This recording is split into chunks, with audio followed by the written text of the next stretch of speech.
Pak Mahfud, ada satu hal yang cukup besar nih, masalah yang perlu saya tanyakan kepada Pak Mahfud. Satu isu saja, tapi saya kira Pak Mahfud punya waktu untuk bisa memberikan kita penjelasan panjang lebar.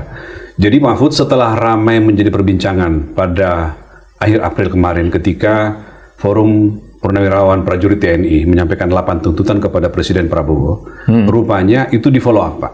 Jadi bukan semata-mata mereka menyampaikan pernyataan, tapi di follow up.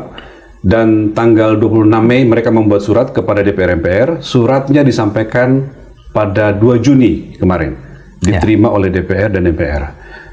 Jadi mereka meminta dalam surat itu proses pengusulan untuk pemakzulan Wakil Presiden Gibran Rakabuming Raka. Jadi ternyata serius nih Pak, disampaikan secara resmi. Jalan ya? Iya. Cara-cara yang dilakukan oleh para Purnawirawan Prajurit TNI ini cara-cara yang benar menurut konstitusi, di mana mereka rapat, membuat tuntutan, lalu membuat surat resmi, lalu menyampaikan kepada lembaga resmi aspirasi mereka. Benar atau tidak cara-cara seperti ini? Menurut saya benar, dan itu lebih elegan ya, karena dilakukan tidak secara sembunyi-sembunyi, dengan kasak kusuk yang tidak sehat, tapi dinyatakan secara resmi. Sebagai warga negara atau himpunan warga negara, para pensiunan yang tergabung dalam forum ini berhak melakukan itu, seperti halnya hak yang pernah dilakukan oleh warga masyarakat lain. Mereka memang anggota forum angkatan atau matra di TNI, tetapi mereka tidak harus sama dengan induknya dalam menggunakan hak politik ini. Mungkin dalam hal-hal yang sifatnya umum atau dalam hal-hal tertentu mereka bisa sama, tapi kalau menyangkut hak politik mereka bisa berbuat sendiri. Itu masing-masing individu menentukan hak politik. Dan baik begini masuk, dan itu harus direspon secara positif. Artinya ini cara-cara yang dibenarkan dalam negara demokrasi yang mereka lakukan ya? Iya, justru kita menegaskan bahwa negara kita tuh negara demokrasi, artinya memberi kesempatan kepada siapapun untuk mengajukan aspirasinya, untuk merebut jabatan-jabatan publik, untuk mengkritik dan memberi arah terhadap jalannya pemerintahan. Itu dibuka di dalam demokrasi. Seberapa kuat argumentasi hukum yang disampaikan oleh Forum Purnawirawan Prajurit TNI dalam hal pemakzulan Wakil Presiden?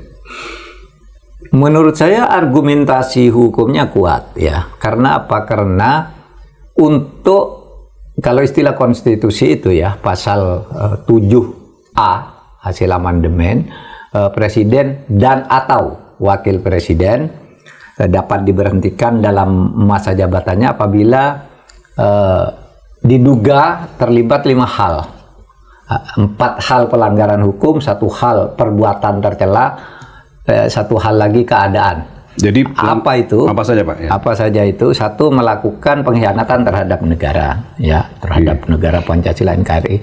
Yang kedua, terlibat korupsi, penyuapan, kemudian kejahatan berat. Kejahatan berat itu biasanya disamakan dengan kejahatan yang diancam dengan 5 tahun ke atas.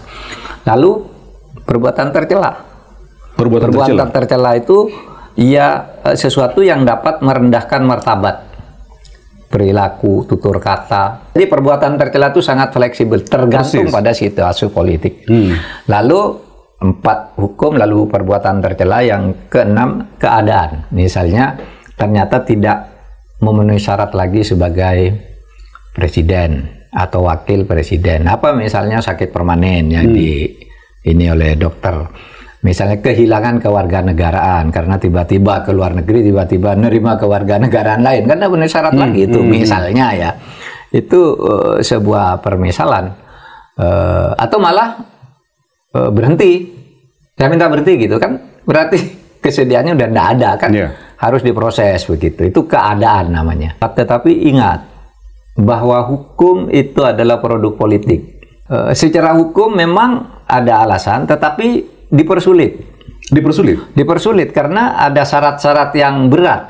Tetapi karena hukum produk politik, yang sulit itu pun kalau situasi politik berubah bisa mudah melakukannya. Presiden atau wakil presiden bersama-sama atau sendiri-sendiri bisa dijatuhkan, bisa diberhentikan, dalam dimakzulkan istilahnya ya, kita pakai istilah dimakzulkan, bisa dimakzulkan. Itu istilah resmi dalam masa jabatannya. Nah, syaratnya apa? Syaratnya itu tadi, yang ada 4 pelanggaran hukum, 1 pelanggaran etika atau perbuatan telah 1 jenis tertentu. Itu yang paling gampang dugaan korupsi, karena masuk di dalam 4 jenis kan, korupsi, pengkhianatan terhadap negara, penyuapan. Sebagai syarat tadi ya? Iya. Makanya nyambung dengan korupsi tadi. Bisa. Kenapa? Karena dia keluarganya, Joko Widodo dan keluarganya. Makanya Gibran ini ke keluarganya. Laporan-laporan tentang dia udah masuk kan ke KPK, tapi enggak ada follow up. Ada kata keluarga sehingga Pak Gibran terlibat, kira-kira gitu ya? Lalu yang kedua pelanggaran etika. Pelanggaran etika yang muncul dari proses penetapan sebagai calon yang terbukti secara sah dan meyakinkan prosesnya melanggar etika sesuai dengan keputusan MK. Tetapi karena putusan finalnya sudah selesai, maka cacat moralnya itu sudah dibuktikan oleh keputusan MK. Yang kemudian memberi sanksi kepada semua hakim MK. Yang 1 paling berat itu diberhentikan dari ketua, yang lain ada teguran berat, teguran ringan dan sebagainya. Itu sudah menjadi alasan. Yang ketiga, kalau Fufu Fafa itu benar diungkap dan benar itu menyangkut Gibran, itu sudah jadi alasan yang sangat kuat untuk itu ya. Jadi itu bisa, tetapi itu kan tidak mudah. Gini syaratnya, itu harus melalui beberapa lembaga. 1, begitu surat masuk, itu harus diproses di internal DPR.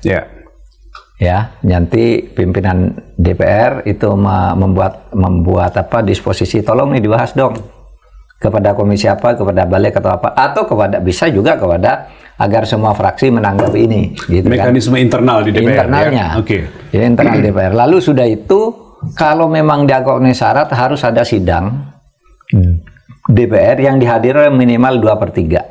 Paripurna biasanya? Iya, paripurna. Paripurna ya? Iya, untuk menyatakan ini diteruskan apa tidak.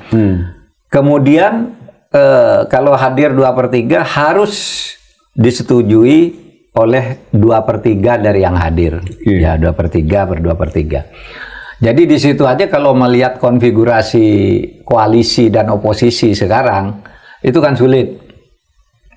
Karena jangankan untuk mencapai 2/3 yang hadir atau menyetujui gitu. Untuk mencapai 1/3 aja susah. Iya kan? Karena sekarang sudah bertumpuk di koalisi. Sehingga bisa saja. Mungkin yang tidak jelas-jelas berkoalisi Nasdem sama PKS kan. Ya, Nasdem PKS. Nah, yang lain sudah dalam koalisi itu, dan itu tidak sampai 1/3 kayaknya kalau digabung ya jumlah itu, atau lebih sedikit gitu. Tetapi tidak mendekati separuh sih, Pak. Pasti tidak mencapai 2/3. Nah, itu satu. Sesudah itu ke MK. Maju, lanjut ke Mahkamah Konstitusi. Mahkamah Konstitusi itu perlu waktu 3 bulan paling lama untuk menilai nih, saling membela, saling mendakwa. Impeachment itu pendakwaan artinya, saling mendakwa. Kemudian ada yang membela dan seterusnya. 3 bulan maksimal Mahkamah Konstitusi. Sudah itu, oh iya itu salah, kembali lagi ke DPR. Dan di situ ada komposisi hakim lagi dilihat, Pak. Iya. Dominan nggak yang mengatakan itu benar gitu ya? Iya, bisa komposisi 9 hakim. 9 hakim gitu. Itu belum tentu lolos juga belum kan tentu lolos juga di situ. Kalau lolos kembali ke DPR, serahkan lagi ke MPR. Jadi kembali lagi ke DPR? Iya, tidak langsung ke MPR ya? Iya, enggak. Ke DPR dulu. Anda sudah benar kata MK, impeachment Anda sudah benar, ya pendakwaan Anda benar. Sekarang ini saya kembalikan hasilnya, Anda benar. Nah, DPR bersidang lagi, apa ini teruskan ke MPR atau tidak? Di MPR kalau setuju harus ada 3/4 yang hadir, 2/3 dari 3/4 ini setuju. 3/4 yang hadir, lalu yang bersetuju 2/3 dari 3/4. Di MPR tuh Pak ya? Iya, di MPR. Panjang sekali prosesnya. Jadi itu tidak mudah. Dan proses ini memang dibuat untuk mempersulit cara menjatuhkan presiden.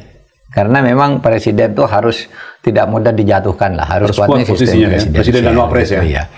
Tetapi tidak juga mudah kalau kan hukum itu produk politik. Selalu balik ke teori itu ya. Kalau politiknya berubah maka hukum bisa menyesuaikan dia. Semua yang tadinya sulit menjadi mudah sekali.